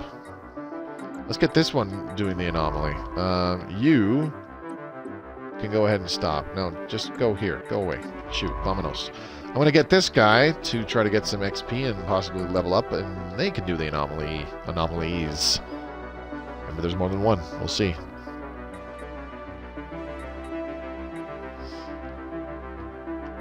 Hopefully doing that anomaly can net them some, what's it called? Additional traits. That would be awesome. Construction completed. So we've got a couple shipyards here. Now let's go ahead and add our battle simulators and crew gestation chambers.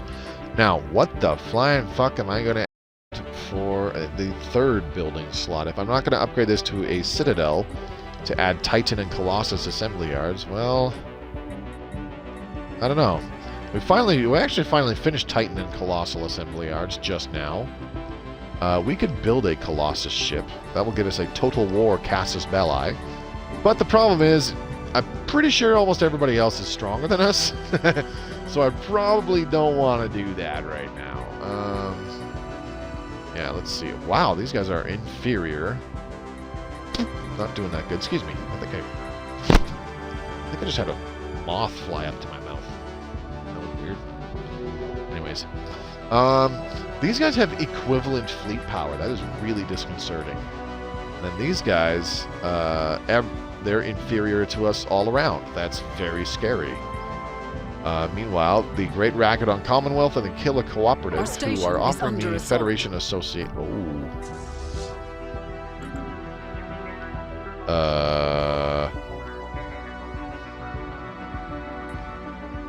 Oh, motherfucker. There's an L gate right there. Okay. I have to take these guys out. We have lost a spaceport. So you flew in, you destroyed... Research Oh my god, this is an concluded. opportunity for me to steal some territory that I want. That's awesome. Talk about cheater mode. If nothing else, I can always... oh, shit. Okay.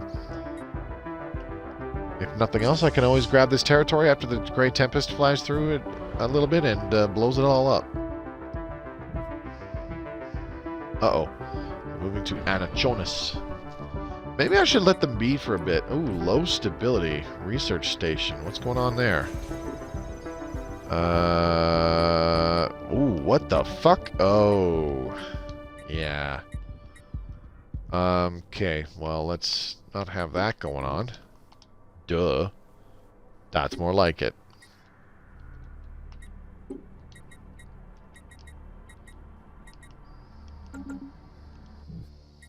Cool. That's better. Okay.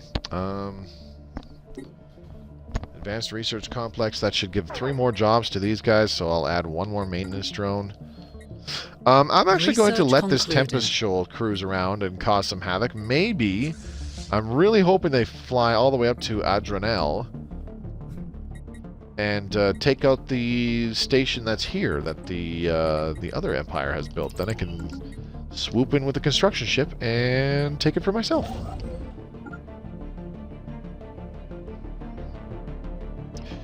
Did you snag EU4? I'm quite positive I did. Oh, Epic Store has Anno 1800 as a 1-week free trial. Hey Joe, even better, XCOM 2 starting on April 14th is going to be free on Epic Game Store for a week. How do you like them apples? Oops, why did I pause? Why did I fucking lower the game speed? Spaceport under fire. I can only Byzantium in EU4? Oh, really? Nice. Yeah, I was just about to say that. We have lost a spaceport. Yeah, don't worry. I know all about XCOM 2. Station.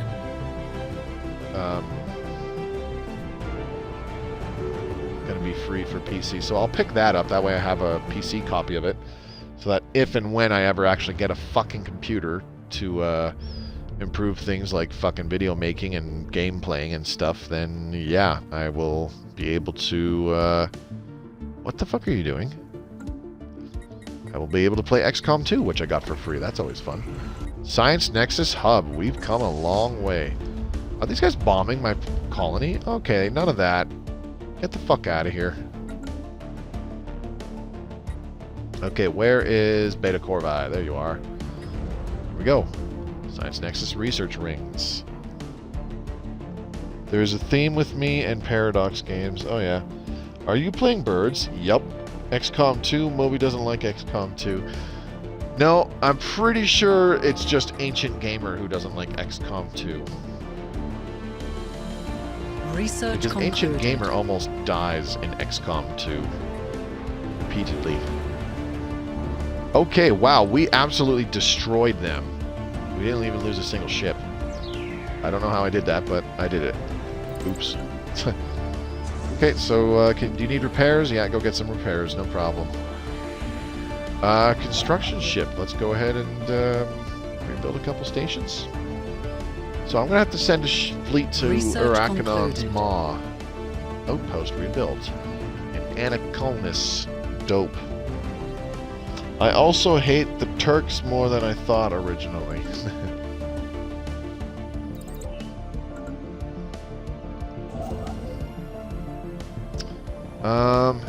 Yeah, I'm quite positive that I got EU4.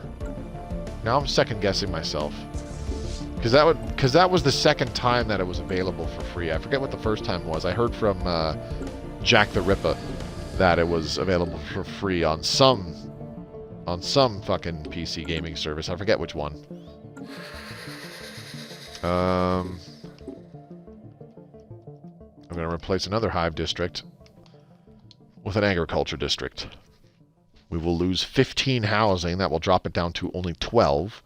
And we will lose 7 maintenance drone jobs. But we can more than afford it. Because we have 27 housing. Ebony Wings of Green has died at the age of 138. I don't know who that was. What the hell was I talking about? Yeah, we have more than enough because we have 27 housing. We're going to lose 7 jobs. That'll drop us down to 19 maintenance drone jobs, but we're still producing plus 37 on amenities, so we're fine there. All good. Fortress B. Let's go ahead and upgrade this fortress. Stronghold to a fortress. And then we'll do that one. Because a certain someone who will remain nameless, Moby, uses me as bait. I don't know what you're talking about. I distinctly recall saying that you are scouting. It's not baiting in XCOM 2. It is scouting. Relax.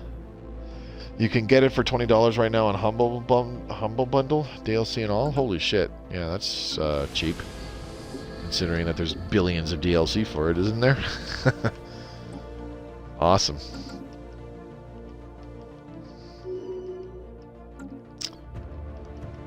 This must be all the ambitions. Yep, they all expired. Okay, so let's go ahead and re-up those. Last time we activated all these Unity ambitions, we only had about 80-something thousand of Unity. Now we have 121,000. Unfortunately, the cost of these has gone up because our sprawl has exceeded our admin cap, but that will change. We'll do a bunch more of this admin efficiency. Research concluded. We'll do it a total of 10 times, so we're going to have about 700 admin cap. So yeah, we'll be all right. Okay, stuff to build. We're taking care of all of that. Now, what's happening on Food Squawk? I do not need that many maintenance drones right away here. Let's have a gander. Did this tank our amenities? Concluded. No, we're still getting +6. Okay, that's awesome. I'll take it. Administrative efficiency. There we go. It's like $300 something for the game with DLCs. It's going to expire in a few days if it hasn't. I'm quite positive I have the base game of EU4 already from something. I forget what. I think it might have just been from Steam. I'm not 100%. But I'm quite positive I already have the base game. I got to admit, whenever I feel like jumping on a strategy game on my PC, it expires in 22 hours. Ooh. $20 for loads of DLC, though. Yeah, that's true. I don't exactly have 20 bucks to spend right now, though. Yeah, I ain't exactly made of money. In case I didn't make this clear previously, I'm a broke-ass motherfucker.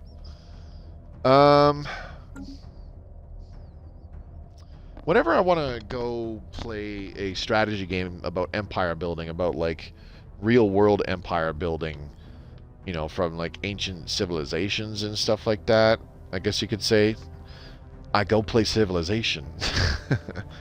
I still have Civ 5 on my computer from when I bought it, like, I don't know, 6 or so years ago. Research 6-7 years ago. I bought it on a huge discount from Steam, and it had one, if not both DLCs. This was shortly before Civ 6 was announced. I picked it up. I still love Civ 5. I haven't played it in quite a long while, but I really do like it. I got to admit, I found out that yeah, I got it. The Paradox bug got me. I pirate their game, but then I bought it. I kind of want to check out Mountain Blade, but fuck, it's expensive with all the DLC and stuff, just like Europa Universalis and Stellaris. Yeah. See, that's why... that is one thing that I will say I think that Stellaris Console Edition has over the PC version, is that they bundle the DLC in these expansion passes, which are significantly more cost-effective for the customer. For like 15 bucks or whatever, you get 3 DLC, and normally each DLC is what, like 10 to 12 bucks individually? They get us addicted to their games for free, then taunt us to get a legit copy for other features. And get even more features with more DLC. Yeah. I've said this before, though. As much as people might bitch about, it's like, oh my god, it's all that Paradox games, they can be so expensive because of all this DLC and blah, blah, blah, blah. I will be the first to say I much prefer the upfront, like the upfront, this is how much it's going to cost to add to the experience in your games, as opposed to fucking microtransactions. It's less scummy, in my opinion, because with upfront DLC purchases, you know right away how much money you will be spending to get what you want. I think the problem people have is that it's multiple, like, medium-sized purchases or decent-sized purchases all at once, as opposed to, you know, microtransactions. And I think that's what puts a lot of people off about it initially. But I'm the complete opposite. I'm like, look, if I want to add stuff to my game, I want to know exactly how much I would need to spend to add additional stuff that I want right off the hop. Not fucking, like, how many fucking $2 things am I going to have to spend here and there over the course of I don't know how long. And even then, microtransactions these days are not fucking microtransactions anymore. Because what happens in a lot of these fucking free-to-play games that utilize microtransactions is there's almost always an in-game currency that you have to pay money for, and then you use that in-game currency to quote-unquote buy the in-game shit that you want. Well, when you, like the problem is that disconnects people from the actual real money that they're spending to when they're spending that in-game currency. And I don't understand how people do that, because I have not been able to. The way I look at it is I go, okay, well, I can spend $100 to get all these gems or gold or whatever, and then I can use over time, I can use it like in World Tanks. Over time, I can use that gold to get like 3 or 4 premium tanks, or get a year of premium time, and then get like 2 premium tanks or something like that if they're of a decent price, or get multiple premium tanks because I get the bundles when they're on sale or something like that, so on and so forth. And it's like, okay, well then it's not so much of a purchase. Research concluded. That's my microtransaction purchase. I just spent $100 on this free-to-play game. Like, for fuck's sake, that I can get multiple used games at discount, or older games, I should say, at discount for $100 fucking dollars. Instead, I just spent $100 fucking dollars on fake fucking digital currency that only exists in this one video game and doesn't exist anywhere else, to only convert it to more shit in this video game, that if I decide to no longer play that video game, or if that video game is no longer playable because they shut down the servers or something along those lines, I no longer have access to this digital shit that I just spent $100 on. That is not a microtransaction anymore, in my eyes. That is a fucking big purchase. And I gotta admit, I dumped a lot of fucking money, like hindsight 2020, I dumped way too much money into World of Tanks Console Edition. I will admit it. But that is why I fucking heavily advocate for, don't fucking spend your money on any of that shit ever. Even if it's a game you like and a game you want to support, there is literally no reason to, because all it takes is a flip of the switch for them to go, hey, this game is no longer being a thing, we're shutting it down. Click, servers are offline. All of that fucking money you spent on the digital goods you're basically buying NFTs. You know, you're basically buying NFTs, because you can't trade that digital shit in from that one game that you no longer play for shit in other games. You can't. You spent the money when you got the fake in-game currency. It's gone. You can't fucking get it anymore. It's basically an NFT. You have this shit. You have access to it, but you don't actually own it. If you lose that access to it because you don't play the game anymore, or there's a bug with the game and you can't load into it, or the game just gets shut down, you no longer have that shit. It's gone. That's it. The money you spent is borderline worthless now. You know what I mean? So, like, that's why I'm not for it anymore. And like I said, they're no longer microtransactions. Because to buy the in-game currency, there's always these packs of in-game currency, and they start off with small amounts, like $5 for 1,000 or some bullshit like that. $5 for 1,000 gems or gold or whatever the fuck it's called. It's called a billion different things in a billion different games. So you spend this small amount, get a small amount, but for $5 for 1,000, well, if you spend $15. You'll get 3,000 plus a bonus 1,500. Oh my god. What the hell? Scum and villainy on mine. Oh no. Why is there deviancy here? Oh, that's why. Yeah, I need to open these hunter-seeker drone jobs, obviously. Go away, deviancy. Nobody likes you. Cool. That'll go away in a while. Research concluded. As long as we keep deviancy down to 0. But yeah, like that is why I am like, it's no longer microtransactions, because as you go up in the fucking price tag, it's like, well, for $5 you get 1,000 gems or gold or whatever. For $15 you get 3,000 plus a bonus, quote unquote, 1,500 for better value. And then at let's say like $50, instead of only getting 10,000 gems, we'll give you the 10,000 gems because they established that baseline by having the small pack show you, okay, $5 is worth 1,000. So if for $50 you're getting more than 10,000, that is quote unquote better value for your money. So instead they have it where it's like, okay, so for $50 you get 15,000 gems, not just 10. We give you this bonus 5,000. And for $100 you don't just get 20,000, you get 30,000. An extra 50%. This is the best value deal. Blah, blah, blah, blah, blah. And then it's like, oh, okay, that's the best. That is quote unquote the best value. So I'm going to dump $100 on this fucking free to play game with this quote unquote microtransaction. That is no longer a microtransaction. You just spent more on an actual full, brand new, recently released game. That is no longer a microtransaction.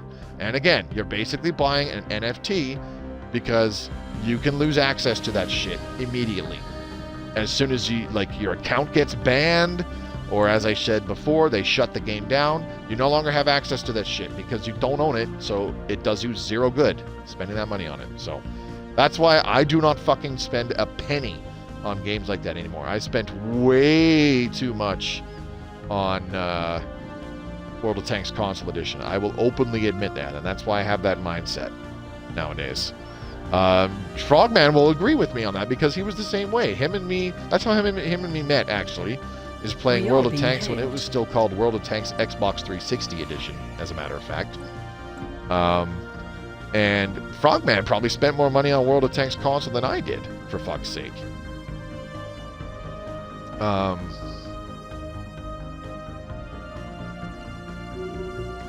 And we no longer play that game anymore, so all the money we've spent and all the shit that we bought with money in World of Tanks console means absolutely fucking nothing now, because neither of us even play the game anymore.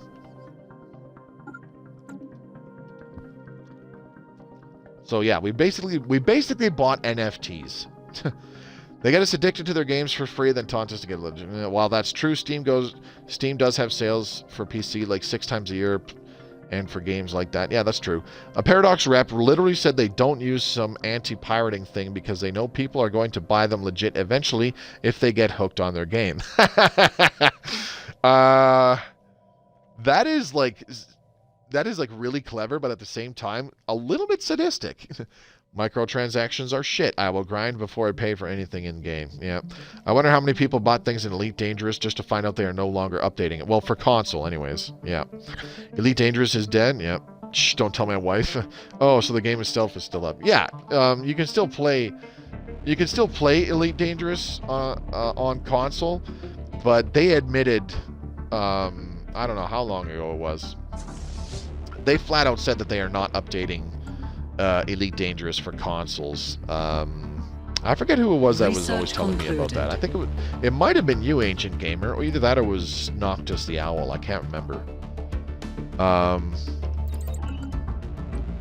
But yeah, that's kind of a kick in the dick where you hear nothing for the console version for over a year and then they just say, oh yeah, we're not doing it anymore. Huh, okay, good to know. Thanks.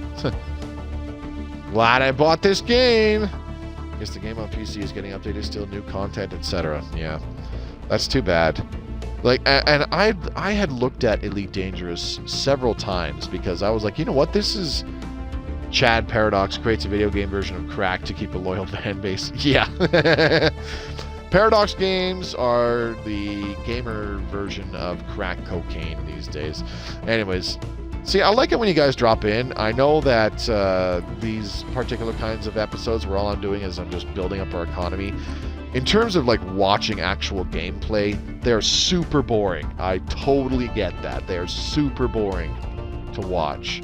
But at the same time, they're kind of fun. Like during the live stream when you guys swing in here and you bring up certain topics and half the time you get me going off on a fucking tangent or just a straight up rant about, you know, completely unrelated bullshit. It's fun for me. I don't know if it is for you guys. Virgin Game Company creates normal games that people will just pirate and the company will go under in 2 years and the community will make the game better than the dev. So true.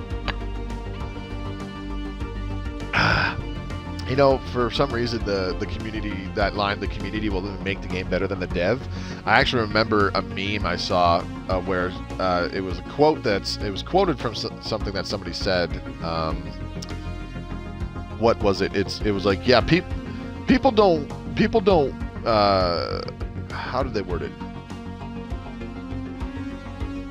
People don't work on things and get nothing in compensation for them. And then it was, modders, am I a joke to you? Because I really don't think modders ask for anything aside from, hey, download my mod, try it out, see if you like it, let me know. That's about it. Oh, hey, look, Paradox advertising more digital crack. Yeah, I know. That's been in the news feed for a while, for a few weeks since it came out on consoles. I've been getting asked to if I'm going to play Crusader Kings 3 on the console, and it's like, that's on Xbox Series X, and I don't have one, and I can't afford one, so no. I would like to try it sometime. I don't think I will try it probably for at least a few years, in all honesty. But anyways, it's been 2 hours, guys. It's after 9 o'clock. I'm a little tired. Yeah. I need to get some sleep. Yeah, I was up too late last night. I apologize, but yeah, thank you very much for you guys coming by tonight's stream. I greatly appreciate it. MJ Stevens, Ancient Gamer, Professor Payne, Balrogs, Emperor Badger, Joe the Frogman, Swerve Mufan. I don't know if I'm pronouncing that correctly. Swerve Mufan. Probably not pronouncing it correctly. Emperor Badger, Strength Norse, and I think that's everybody. Do you guys have all you guys have stick to the same 3 fucking colors on your names? Hell, I can't even play on the Xbox anymore. I let my live lapse, just getting free games on Epic that I will likely never play. Oh yeah. Well, that explains why you never fucking talk to me anymore. Hey, Moby XCOM 2, let's bait some aliens. Yep, that'll be Thursday, buddy. I would like to stream it tomorrow night, but I'm going to leave that for Thursday. That'll be a holiday, so I won't be too concerned about accidentally staying up too late Thursday night streaming XCOM 2. So, yeah. Looking forward to it. Yeah. Tomorrow's my night off. We'll be back playing this more on Friday, April 15th. On Good Friday. Hope to see you there. I'll probably have some extra streams either sometime this weekend or next weekend as well, because I've got a feeling that if I don't add in an extra stream or 2, that I will have to cut this stream short before I get to 10 chapters in this particular save game, because I've got a feeling that we've got an update on the horizon. Nothing's been officially announced yet, but this is just my spidey senses tingling and telling me things. Sure, accidentally, yeah. But yeah, we'll be back in XCOM 2 Thursday, 6 p.m. Mountain Time, and more Stellaris Console Edition for a couple hours. Friday at 7 p.m. Mountain Time. Hope to see you there. Those of you watching this in the future on YouTube, thank you very much for watching. If you enjoyed the video, do give it a thumbs up. Leave a comment down below how you think this playthrough is going, and what you think about all the bullshit that I was rambling about today. I don't know. If you have anything to say about it as well, by all means, leave a comment down below. I greatly appreciate it. And if you want to stay up to date on my Stellaris Console Edition content, including tips, tricks, and guides for when we get the new update, a little bit in the future here, hit that red subscribe button and click the bell icon so you're notified whenever a new video goes public. There's also links provided down in the description below, which I really want you to check out. You'll find one for the official Stellaris Discord, where you can become part of the greater Stellaris community. It has a big section for us Console Edition players to discuss the game amongst each other, so maybe I will see you there. And there's also links to my own personal stuff, such as my Twitch channel, my Twitter feed, and my own Discord for fans of my content to freely join. If you can't make it to any of the live streams, maybe I'll see you in one of the Discord channels. That'd be great. Yeah, that's it for tonight. This is Mobius signing off for now, and we'll see you again real soon. Take care.